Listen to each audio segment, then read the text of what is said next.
নমস্কার, অপর্ণা টেস্টি ওয়ার্ল্ডের সকল দর্শক বন্ধুদের অনেক অনেক স্বাগত। বন্ধুরা, আজ নিয়ে এসেছি নিরামিষের দিনে পনিরের দুর্দান্ত রেসিপি। আর এই নিরামিষ হিসেবে রান্না করব, কোনো পেঁয়াজ রসুন ব্যবহার করব না। তার জন্য আমি এখানে নিয়ে নিয়েছি নারকেল আর আদার একটা পেস্ট বানিয়ে। আর এই দিকে 200 গ্রাম মতো পনির আমি ছোট ছোট করে কেটে নিয়েছি, পাতলা করে। আর এইদিকে একটা ক্যাপসিকাম কেটে নিয়েছি বড় সাইজ মতো। আর কিছুটা মটর নিয়েছি, গ্রিন মটর। আর এইদিকে যে মশলাটা আমি পেস্ট করে রেখেছি সেই মশলাটা। আর এইদিকে একটা মাঝারি সাইজের আলু আমি কেটে নিয়েছি। তো তোমরা চাইলে আলুটা স্কিপ করতে পারো, নাও পারো। তো যেহেতু আমি সম্পূর্ণ নিরামিষ রান্না করব, তাই কোনো পেঁয়াজ রসুন এখানে আমি ব্যবহার করছি না।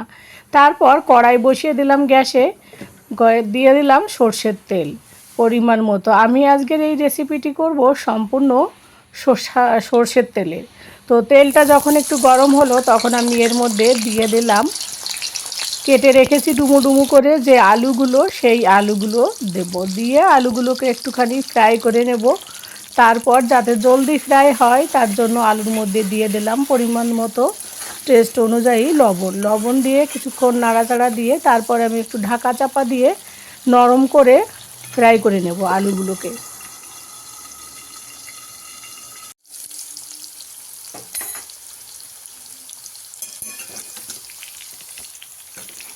তো বন্ধুরা, 5 মিনিট পর ঢাকা চাপাটা তুলে দিলাম। দেওয়ার পরে দেখেই বোঝা যাচ্ছে যেহেতু অনেকটা তেলে ফ্রাই করছি, তাই আলুটা অনেকটা সফট হয়ে এসছে। তো এইভাবে আরও 2 মিনিটের মতো আমি হালকা করে ফ্রাই করে তারপর একটা আলাদা একটা পাত্রে আলুগুলোকে তুলে নেব।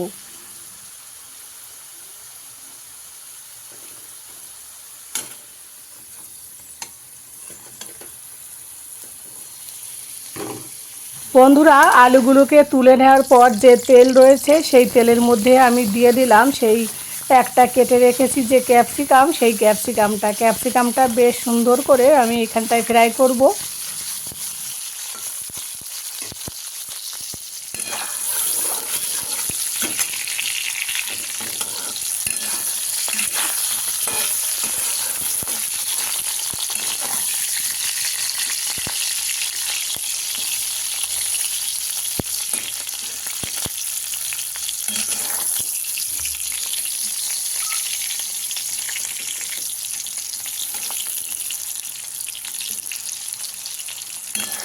তো বন্ধুরা, ক্যাপসিকামগুলো বেশ সুন্দর করে আমি ফ্রাই করে নিয়েছি। আর এইভাবে তেলে যদি ক্যাপসিকামগুলোকে ফ্রাই করা হয়, তাহলে কিন্তু ক্যাপসিকাম খেতে বেশ ভালো লাগে, একটু সফট হয়, খেতেও ভালো লাগে। তো ক্যাপসিকামগুলোকে দেখো এইভাবে আমি তুলে নিলাম ওই আলুর যে পাত্রে রেখেছি, যে পাত্রে, সেই পাত্রেই।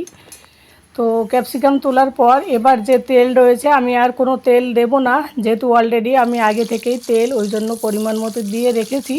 ওই তেলের মধ্যেই আমি দিয়ে দিলাম কেটে রেখেছি যে ডুমো ডুমো করে যে পনিরগুলো, সেই পনিরগুলো একটু ফ্রাই করে নেব। যেহেতু পনিরগুলো যাতে লেগে না যায়, তাই বেশি জল না বেরোয়, সেই কারণে আমি গ্যাসের ফ্লেমকে হাই রেখে দিয়েছি, যাতে জল বেরিয়ে না যায়। আর একটু পরিমাণ মতো লবণ দিয়ে আমি পনিরগুলোকে বেশ কড়া লাল লাল করে ফ্রাই করে নেব। তো তার জন্য গ্যাস আমি হাই ফ্লেমে রেখে দিয়েছি। যদি আমি লো ফ্লেমে রেখে দিই, তাহলে কিন্তু পনির থেকে অনেকটা জল বেরোনোর সম্ভাবনা থাকবে। ওই কারণে লবণ দিয়ে বেশ ভালো করে পনিরগুলোকে লাল লাল করে ফ্রাই করে নেব।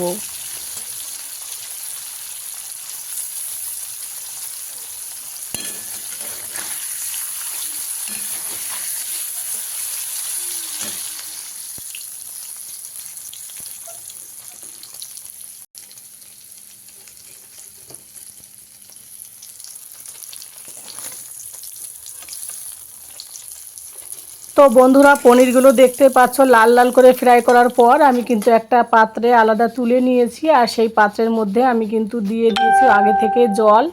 আর এই জলে পনির যদি ফ্রাই করে জলের মধ্যে রাখা হয়, তাহলে পনিরগুলো কিন্তু বেশ নরম হবে।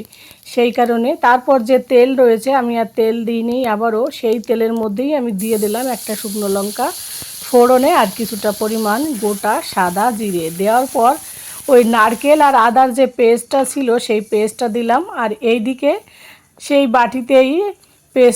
বাটিতেই একটু ধুয়ে জল রেখেছি, আর একটু পরিমাণ মতো কালারের জন্য দিয়েছি হলুদ, আর দিয়েছি 1 চামচ ধনের গুঁড়ো আর হচ্ছে জিরের গুঁড়ো দিয়ে এই লিকুইডটাকে ভালো করে মিশিয়ে আমি ওই কড়াইতে যে মশলা ফ্রাই করছি সেই মশলার মধ্যে দিয়ে দেব। দিয়ে ভালো করে মশলাগুলোকে আমি কষিয়ে নেব। যদিও কালারের জন্য কোনো মানে কাশ্মীরি লঙ্কা কোনো কিছু ব্যবহার করছি না, আমি এমনিতেই কালার চলে আসবে। তো দেখো বুঝতেই পারছো হলুদ দেওয়ার পরে কালারটা এমনি বেরিয়ে আসে। তো এইভাবে মশলাটা আমি বেশ ভালো করে কষিয়ে নেব। বন্ধুরা, আজকের এই পনিরের রেসিপিতে কিন্তু সামান্য আমি মশলা ব্যবহার করেছি, শুধুমাত্র আদা আর হচ্ছে 2-3 টুকরো শুকনো নারকেল। ভিজে নারকেলও দিতে পারো, মানে নরম নারকেলও দিতে পারো। তো আমার কাছে ফ্রিজে ছিল, সেই শুকনো নারকেলেরই পেস্ট বানিয়ে দিয়েছি আমি। এতে কিন্তু কাজু বাদাম না দিলেও চলে, সব সময় তো কাজু বাদাম দিয়ে রান্না করে খাও পনির, কিন্তু একবার এইভাবে নারকেল আর আদা দিয়ে বেটে নিরামিষ স্টাইলে তোমরা পনির রান্না করে খেতে পারো, আশা করি দুর্দান্ত লাগবে। তো মশলাটা যখন কষানো হয়ে গেল তখন আমি এর মধ্যে দিয়ে দিলাম 3টে কাঁচা লঙ্কা আর দিলাম সেই মটরগুলো। তারপর 2 মিনিট নাড়াচাড়া দিয়ে আমি দিয়ে দিলাম আলুগুলো। দিয়ে মশলার সঙ্গে আরও কিছুক্ষণ এইগুলোকে আমি একটুখানি ফ্রাই করে নেব। অনেকটা নিচে লেগে যাচ্ছে দেখো, তো হালকা জল দিয়ে এই যে লেগে যাচ্ছে এইটা যাতে তুলে যায় সেই জন্য আমি একটু হালকা জল দিয়ে লাগাটাকে তুলে নেব, কারণ অনেকটা ধরে যাচ্ছে। আর এই দিকে ক্যাপসিকামগুলো দেখো, আর এই যে পনিরগুলো আমি ক্যাপসিকামের উপর রেখে দেবো। আর ওই যে পনিরের যে জলটা, ওই জলটাই কিন্তু আমি ঝোল হিসাবে ব্যবহার করব, কারণ ওই জলটা আমি আর ফেলবো না। তো পনির এইভাবে ফ্রাই করে জলের মধ্যে দিলে না পনিরটা ফুলে ওঠে আর নরমও থাকে, শক্ত হয় না। আর এইদিকে তোমাদের সঙ্গে কথা বলতে বলতে আমার আলু আর হচ্ছে মশলাটা বেশ ভালোভাবে ফ্রাই হয়েছে, দেখেই বোঝা যাচ্ছে। আমি কিন্তু কোনো টমেটো ব্যবহার করিনি আজকের আমার এই রেসিপিতে বন্ধুরা, একদম সিম্পলভাবে রান্না করা হচ্ছে। তো ওই পনির ধোয়া জলটা আমি এর মধ্যে দিয়ে আরও কিছুটা জল দিয়ে দেবো। দিয়ে জলটা যখন ফুটবে তখন আমি বাকি জিনিসগুলো দেব। তো একটুখানি ওইটা ছাড়াও আর একটু জল দিয়ে গ্যাসের ফ্লেম আমি হাই রেখে দিয়েছি। এই দেখো, যতক্ষণ না জলটা না ফুটবে জলদি সেই কারণে গ্যাসের ফ্লেম আমি হাই করে রেখে দিয়েছি। আর এইদিকে বন্ধুরা, পনিরের থেকে 2 টুকরো পনির আমি এইভাবে চামচ দিয়ে একটু ভেঙে দেব, তাহলে কি হবে পনিরের যে গ্রেভিটা সেটা খেতে টেস্টি হবে। আর গ্রেভিটা দিয়ে একটু রুটি খেতেও বেশ মজা লাগবে, ওই কারণে আমি দুটো পনির একটু ভেঙে দিয়েছি।